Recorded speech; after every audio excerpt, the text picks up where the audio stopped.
చూస్ country delight, live better. ఇప్పుడే country delight యాప్ని download చేసుకోండి. సో గంగవ్వ గారు బిగ్ బాస్కి వెళ్ళారు, మీరెప్పుడు బిగ్ బాస్కి? అనిల్ గారు ఇప్పుడు వద్దులేండి ఇక. అంటే ఒక లైనప్ క్రియేట్ అవుతుంది కదా, వెబ్ సిరీస్ వస్తుంది, ఒకవేళ హిట్ అయితే ఇంకొక అవకాశం వస్తుంది, పిలిస్తే వెళ్తారా? ఇప్పుడు వద్దు అనుకుంటా. ఓకే, ఎందుకంటే లైఫ్ కొంచెం ప్రాజెక్టులతో మంచిగానే వెళ్తుంది కదా. బిగ్ బాస్ అనేది మంచి పెద్ద ప్లాట్ఫామ్ యాక్చువల్గా. దాని ద్వారానే ఇప్పుడు గంగవ్వ చాలా ప్లస్ అయింది. అక్కడికి వెళ్ళిన వాళ్ళు కూడా చాలా మంది బయటికి వచ్చి చాలా పనులు చేసుకుంటున్నారు, పేరైతే వస్తుంది. ఇప్పుడు అంటే నాకు ఒక్కటే ఏంటంటే, బిగ్ బాస్ అనేది ఇప్పుడు యూట్యూబ్ బంద్ చేయడానికి రీజన్ ఏంటంటే, రోజు కనబడుతున్నాము, రోజు కనబడితే యూట్యూబ్లో ఫేస్ అయిపోతుంది ఎందుకు అని చెప్పి యూట్యూబ్ బంద్ చేశారు. బిగ్ బాస్ కూడా అంతే కదా, ఒక 100 రోజులు, ఒక 90 రోజులు, ఎన్ని రోజులు అక్కడ కనబడుతుంటాం రెగ్యులర్గా.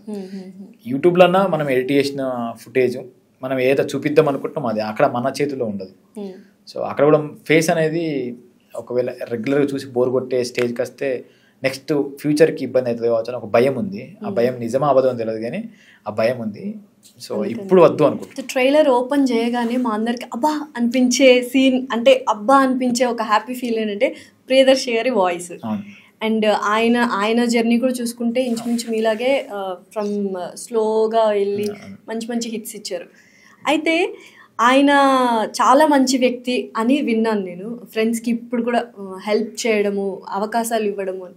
సో మీరు వెళ్ళినప్పుడు వాట్ ఈస్ హిస్ రియాక్షన్? నాకు అంటే ప్రియదర్శన్తో పాటు ఆనంద్ అన్న, తరుణ్ భాస్కర్ అన్న, వీళ్ళందరినీ మిక్సప్ అయి చెప్తే అందరూ మా పరంగా, మై విలేష పరంగా ఒక మంచి ఒపీనియన్ ఉన్నది అందరికీ.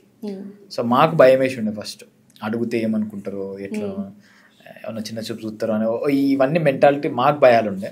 కానీ వాళ్ళకు అట్లేం లేదు. వాళ్ళు అన్నకి ఇట్లా అనుకుంటున్నాము, పోస్టర్ రిలీజ్ చేద్దామని ఆనంద్ అన్నకు మెసేజ్ చేసినాము. సరే వద్దాంరా అని చెప్పిండు, వచ్చిండు, హ్యాపీగా ఉన్నాడు, 2-3 గంటలు స్పెండ్ చేసి ఉండే. మీరు ఎదగాలరా, మీ వీడియోలు చూసి నేను నేర్చుకున్న లాంగ్వేజ్ అని చెప్పుండే ఆనంద్ అన్న. దర్శన్న కూడా అన్నకి ఇట్లా అనుకుంటాము ట్రైలర్కి, మీ వాయిస్ ఉంటే సరే వచ్చేయండి ఇంటికి వచ్చేసేయండి చేద్దాం అన్నాడు. పోయినాక ట్రైలర్ చూసి ఇవి ఇంకొన్ని ఇట్లా ఎలిమెంట్స్ యాడ్ చేస్తే బాగుంటుందిరా, మీరు యాడ్ చేయండి, నేను మళ్ళీ కావాలంటే మళ్ళీ పంపుతా వాయిస్ నేను అని చెప్పి మేము అన్న చెప్పిన కరెక్షన్ చేసుకొని, అన్న ఇట్లా అనుకుంటున్నాం, ఈ చేంజెస్ మళ్ళీ వాయిస్ పంపండి అంటే మళ్ళీ వాయిస్ పంపండి. సో అన్నకి ఇష్టం. అంటే ఎప్పుడు మేము బయట కలిసినా కూడా మీరు కష్టపడచ్చిర్రా, మీరు ఇంకా ఎదగాలనేది చెప్తుండే. తరుణ్ అన్న కూడా అంతే, అన్న ఇట్లా అనుకుంటున్నాము, మీరు వస్తే బాగుంటుంది అని. వస్తారా? మై విలేజ్ మీద నాకు ఒక మంచి ఇష్టం ఉన్నది. సో అందరికీ ఆ ఒపీనియన్, మంచి ఒపీనియన్ అనేది మా అందరికి ఇప్పుడు హెల్ప్ అవుతుంది. అంటే ఏదో ఒక వెబ్ సిరీస్ ఓటీటీలో రిలీజ్ అవుతుందని కాకుండా ఒక పెద్ద మూవీ రిలీజ్ అవుతుంది అన్నట్టుగా గెస్ట్లు అందరూ పెద్ద పెద్ద వాళ్ళు వస్తున్నారు. అదేంటి బ్లెస్సింగా, మీ బ్లెస్సింగా, లేకపోతే యువర్ యాటిట్యూడ్ టువర్డ్స్ దెమ్? అదృష్టం అనేది మాట్లాడుతున్నా కదా అప్పటి నుంచి, ఇవన్నీ నాకు అదృష్టం లేక మిరాకిల్ లెక్క అనిపిస్తున్నాయి. నాకైతే పర్సనల్గా చాలా హ్యాపీగా ఉంది. ఇంతమంది సపోర్ట్ చేయడానికి వస్తున్నారు రేపు రిలీజ్ కాబోయే కంటెంట్ కానీ. అండ్ వాళ్ళకు కూడా థ్యాంక్ యూ అసలు. అంటే వాళ్ళు కూడా మేము చేసే వాటిని యాక్సెప్ట్ చేస్తున్నారు, వాళ్ళు కూడా మంచి గైడెన్స్ ఇస్తున్నారు, నువ్వు నెక్స్ట్ మంచి స్టార్ అవుతావు. మేడం వాళ్ళు, అనురాధ మేడం వాళ్ళందరూ కూడా, సంగీత్ శోభన్ మన ఒక చిన్న ఫ్యామిలీ స్టోరీ అని చెప్పి తీసిండే, ఆయన ఇప్పుడు హీరోగా అయిండు, మంచి సినిమాలు తీస్తున్నాడు, నువ్వు కూడా అట్లా కావాలి, మా సిరీస్ నీకు అట్లా హెల్ప్ కావాలని చెప్పి వాళ్ళు కూడా చెప్తుండే. సో ఇవన్నీ ఇట్లా మిక్సప్ అయి రావడం అనేది నిజంగా లక్కే, అదృష్టం. మా హార్డ్ వర్క్ కూడా దానికి ఇంత. సో ఏంటి వెబ్ సిరీస్ చేస్తున్నప్పుడు వాట్ ఆర్ యువర్ ఎక్స్పీరియన్సెస్? అంటే చేయగలమా, ఇది హిట్ అవుతుందా లేదా అన్న ఒక కన్ఫ్యూజన్ అనేది ప్రతి ఒక్కరికి స్టార్టింగ్ షూటింగ్లో ఉంటుంది. అది ఎప్పుడు పోయింది అనుకున్నారు మీరు? మా శివన్న రైటింగ్ రాస్తున్నప్పుడే, అన్న రైటింగ్ చాలా బాగుంటుంది. ఆయన ఈ రిలేషన్స్ని, ఈ స్క్రీన్ ప్లేని మంచిగా అమరుస్తాడు. ఈ చిన్న వీడియోస్కే 20 నిమిషాలు 25 నిమిషాల వీడియోకే దాంట్లోనే చాలా సస్పెన్స్ పెడతా ఉంటాడు.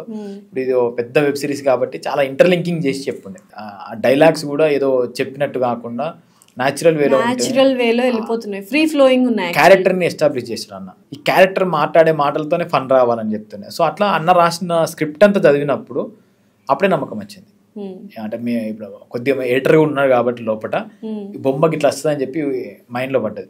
సో ఆ రైటింగ్ స్టేజ్ నుంచే మాకు ఓ నమ్మకం వచ్చేసింది, ఖచ్చితంగా నవ్వుకుంటారు, ఖచ్చితంగా హిట్ అవుతుంది, సో అందరం కలిసి పనిచేస్తే గట్టిగా అవుతుంది అని చెప్పి అందరు హెల్ప్ చేసి ఉండే. సో స్క్రిప్ట్ బాగా అవగాహన ఉంది కాబట్టి మీరే ఎడిటర్ కూడా అయినట్టు. అంటే మా శివన్నకి ఏంటంటే ఫస్ట్ నుంచి ఈ మై విలేజ్ జర్నీలో ఎక్కువ ఎడిటింగ్, అన్న చేసిన వీడియోస్ అన్నిటికీ ఎక్కువ నేను ఎడిటింగ్ చేస్తుండే. ఓకే. సో అట్లా ఈ ఎడిటింగ్ డైరెక్టర్ ర్యాపో కుదిరింది. అన్న దీనికి నువ్వు చేస్తే బాగుంటుంది, మళ్ళీ నీకు కొత్త వాళ్ళతో మింగిల్ అయ్యే బదులు నీకు ఆల్రెడీ ఉంది కదా నాలెడ్జ్, నువ్వు మంచిగా చేస్తావు, నువ్వే చేయు అని చెప్పి పుష్ చేసి ఉండే. సో దానివల్ల నేను సరే ఎఫర్ట్స్ పెట్టినాము.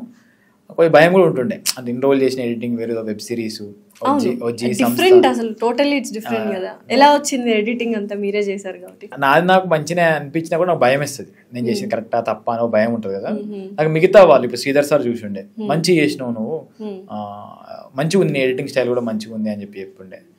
మధుర ఎంటర్టైన్మెంట్ శ్రీధర్ అన్న జీ వాళ్ళు చూసిరు, వాళ్ళు చిన్న చిన్న కరెక్షన్ చెప్పి మంచిగా వచ్చింది ఎడిటింగ్ కూడా, మాకు కంటెంట్ చూస్తుంటే ఫ్లో మంచిగా ఉంది అని వాళ్ళు కూడా అప్రిషియేట్ చేసి. అండ్ ZEE5 ఒరిజినల్స్ కూడా చాలా బాగుంటాయి వెబ్ సిరీస్ లో, అదొక మార్క్ పడిపోయింది ZEE5 వాళ్ళు చేసే కంటెంట్లు కూడా మంచి మంచి కంటెంట్ తీసుకొద్దాం అనుకుంటున్నారు. ఇప్పుడు అన్ని ఈ స్టైల్లో రూరల్ బ్యాక్గ్రౌండ్ ఎక్కువ తీస్తున్నారు, చాలా మందికి నచ్చుతుంది.